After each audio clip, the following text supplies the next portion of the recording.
Hello, hello. I just wanted to give you guys an update in terms of Sultan's situation. And there's good news, and of course, there's always bad news, but Sultan is, after all, a refugee or an asylum seeker in Kenya, so it's never easy to live there. So let's start with the good news. Thanks to your generous donations, I definitely can tell you that over the past 4 years, Sultan's life has gone from really destitution and staying only in the camp all the way up to somewhat a livable existence. For example, right now, Sultan is able to move around Kenya, and not completely. He has to have permission, first of all, but he is in Nairobi right now, and he made a video for you guys. So I'm going to play that for you shortly. But secondly, one thing that's really important, and it still hasn't happened, but it's on the way, is that Sultan should, already been over a year, since May 2023, should get his official refugee status papers soon. And then finally, NGOs might start replying. For the last 4 years, NGOs have never replied to us when we contacted them about having Sultan resettled in the West. But finally, with the official refugee status, which I cannot believe has taken 6 years, 6 years to get a piece of paper. With this piece of paper, Sultan may be able to move out of the refugee camp completely and hopefully be resettled in a Western country, due to the fact that being gay in Kenya is punishable by prison, and worse if you're caught in terms of like street justice. What I mean is murder. And you'll see in a video that I'm going to share with you soon how dangerous Kenya is. So I'm actually going to show you the video of the dangerous things happening in Kenya first, and then I'm going to share with you a more hopeful message from Sultan, although he does obviously tell you in his own words, in English. His English has really improved his situation. So let's go first I'm going to show you guys the video of what is currently happening, not in the refugee camp itself, but on the streets of Kenya, and it's not pretty. No trigger warning, not necessarily, because obviously things happen in the world. This is a protest movement against gay people. It's not very nice at all, but I don't need to give you guys a trigger warning on this. However, it is unpleasant to watch people in the streets with what seems to me to be clearly made up signs, as in these are not people who have the means to print gigantic signs, but nevertheless, they are carrying them. So let me share that with you. And after that video ends, I will come back and share the video of Sultan and his plea to you guys for more donations so that he can keep living in a somewhat dignified way, despite all the terrible things happening around Kenya. Okay, so I'm going to play the video of the protests first, and then I'll be right back with you.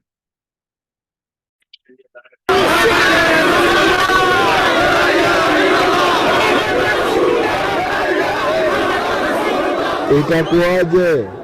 Hata kwa Supreme Court mnakaa mnaongelea kuhusu ushoga. Yaani hata majaji hawana aibu, watoto wao wanasikia vitu kama hiyo. Kiislamu imekatazwa kwa sababu tumetolewa mfano na Binu, watu wake walivyoangamizwa kwa sababu ya kufanya mambo ya kaumu Lut. Kaumu Lut ni nini? Ni homosexuality. Waliangamizwa wote. Hata bibi yake leo aligeuzwa akawa mawe, mpaka leo yuko Palestine. Shona. Dini ya Kikristo pia imeelezea na ikaelezea vile Sodom and Gomorrah walifanywa, wakazikwa na mji wao wote. Kwa hiyo dini zote, hakuna dini ambayo imekubali jambo hili.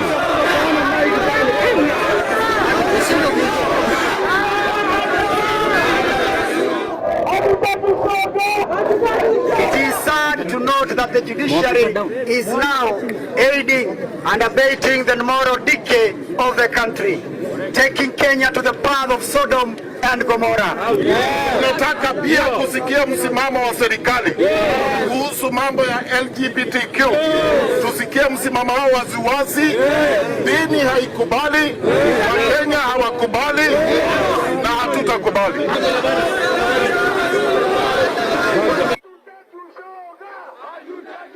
Kenya hatuna nafasi ya mashoga, masenge, masago na mabasha. Hatuna nafasi zao.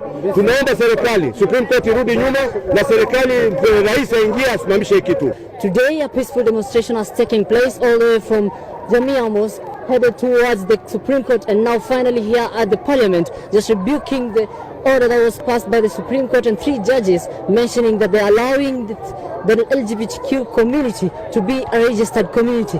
It says that the LGBTQ does not follow the customs of and culture of Africa and Kenya per se. Abdulkhair Mohammed, LTV, Nairobi.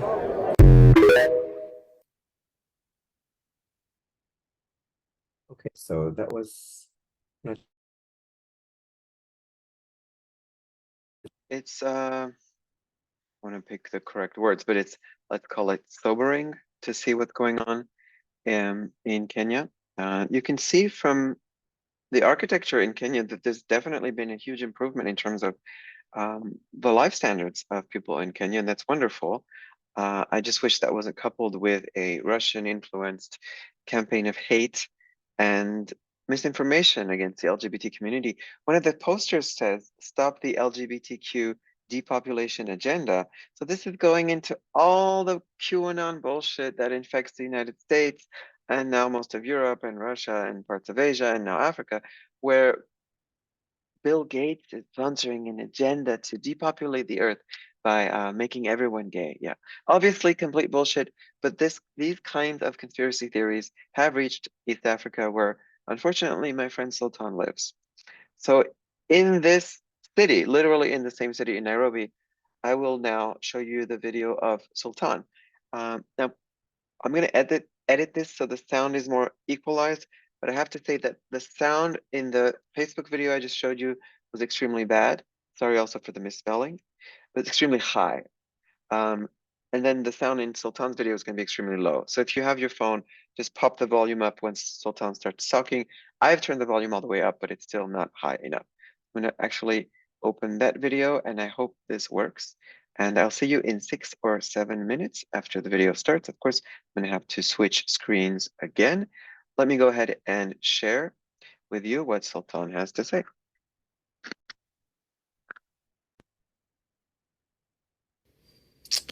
Hello, good morning. How are you? My name is Sultan. I am a refugee in Kenya, and today I make this record for this video for say thank you for all people who support me in Kakuma refugee camp in Kenya. And all that time, like 3 years now, a lot of donation. He support me before, some one time, some donate 2 times, some donation like 3 times.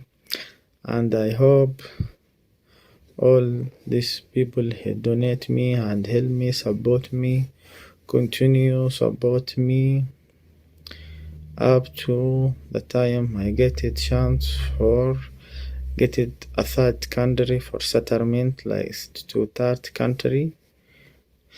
And me now, from the end of March, I am in Nairobi, and today, the end of May, like 2 days or 3 days, the May is finished.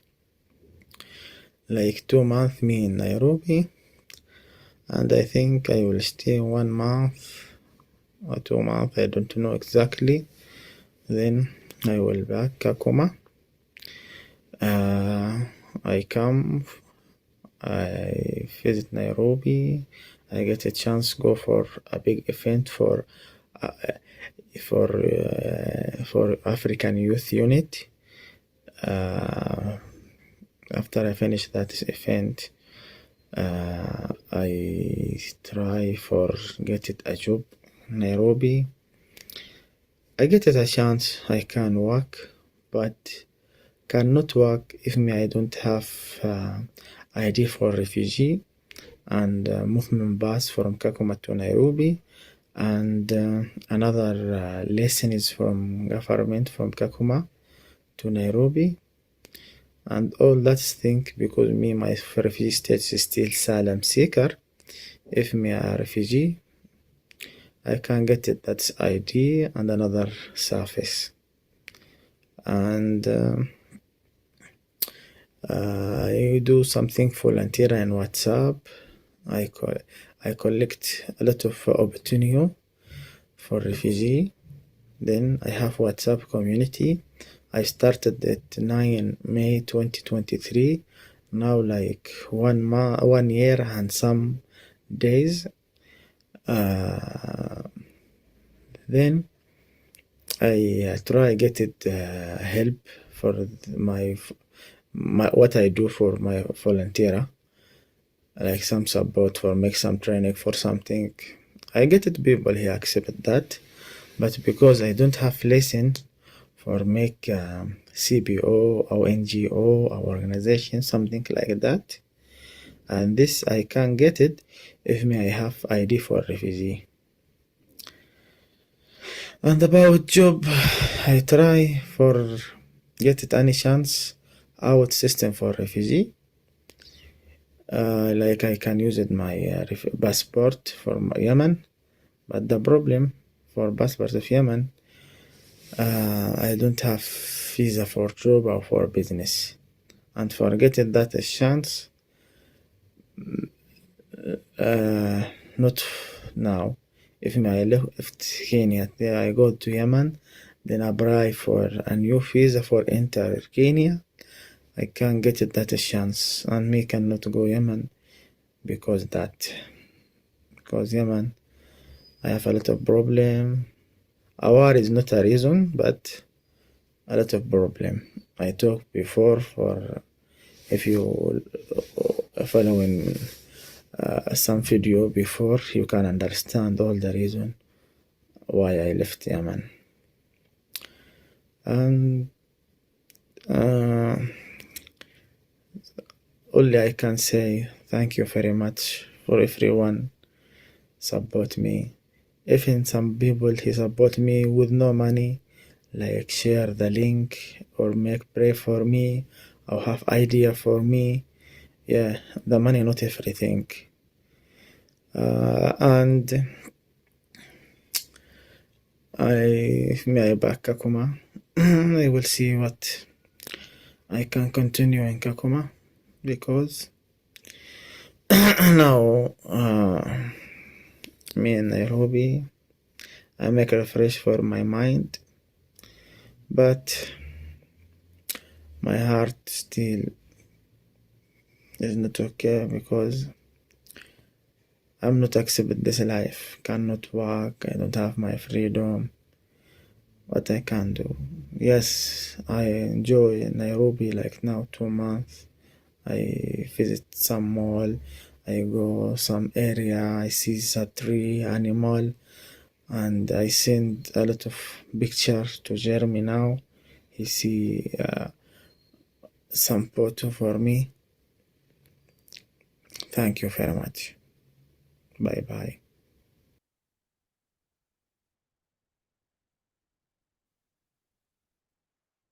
So I'm just waiting again if the sound works. I've switched from my headphones to the computer sound and back. Okay, again, hoping the sound works. I'm gonna turn off the Bluetooth on my phone because it may with the computer, which I'm recording on. So as you can tell from Sultan's video, he does share some good news. I mean, he is in Nairobi and he's been there for 2 months, and he may be able to stay for one more month. But he does say that he's still an asylum seeker. And once you're an asylum seeker, at least you're in the system, right? But you haven't been granted asylum. You're not really a refugee. And I know his English isn't perfect, but it's gotten a lot better. I was able to understand him 95%. But if you weren't, a quick summary of the beginning, he was saying, well, I can't work because I don't have refugee status, even though in Yemen I could work. And I do have my Yemeni passport, he said, but I can't go back to Yemen because he got his Yemeni passport in Kenya. And if he goes back to Yemen, the whole reason why he left, which is war is still happening, but more than that, Yemen is a very tribal community. As soon as he steps foot in Yemen, people from his family or not his family will talk to others, and he will be arrested and killed officially by the government for being homosexual, or just killed right there on the street for being gay. So that is obviously very, very depressing, and you can see that Sultan still has, and obviously still has, very strong depression, which he hoped would get better by being in Nairobi, but it hasn't really changed his mood so much. I will share with you all the photos that he's sent me. There are some lovely ones, and he does look happier in the photos than he did years ago. But you could tell from the video, obviously, that it's sad. He has a very. This is not what you expect. When you work hard, you have a pretty good education, and then the beginning of your 20s, the war breaks out, and then to leave your country for that. You come back only to almost be killed for your sexual orientation or expression. So I wanted to share that video of him in his own words, unfiltered, not as easy to watch as some other stuff in terms of him being really depressed, as well as obviously his English isn't perfect, but it's good. I think it's good. I'm an English teacher. I've been teaching for years, and I would be happy if some of my students could be as good as Sultan. Now, lastly, I did want to share with you a little bit more positive stuff. So I'm just going to do a quick slideshow of the photos that Sultan has sent me in the last couple days. These are recent photos. And why is the slideshow thing not available right now? I'm actually going to edit them in at the end. I think that'll be easier. So I'm going to edit the photos in at the end for now. Thank you so much for watching. Please do go ahead and donate to our campaign. Again, I've mentioned this many times before, but I don't keep any money. I don't take like a fee or anything like that. You can hear a sound of cardboard tearing. That's my cat. Anyway, so everything going well in the campaign, but I hope we can get better with more donations. I am in contact with NGOs. I'm actually going to join an NGO conference call in July, during which I hopefully will be able to figure out some more ways to finally get Sultan out of Kenya. That's the ultimate goal. It always has been and always will be, out of Kenya and into a country that accepts him for who he is. His ideal is to be in Canada or the US or Europe, but I also have thought about certain parts of East Asia that might be good, like Taiwan, or obviously Oceania with Australia. Even South Africa and Rwanda have laws to protect LGBTQ people, so that would be good as well. Thank you for watching, and I'll see you again. But please do go ahead and click on that donate button. If you're watching this on YouTube, click like and subscribe. Not for me, for the video to get more views. If you're watching this on Instagram, share it. Sharing is always very important. Sharing is caring.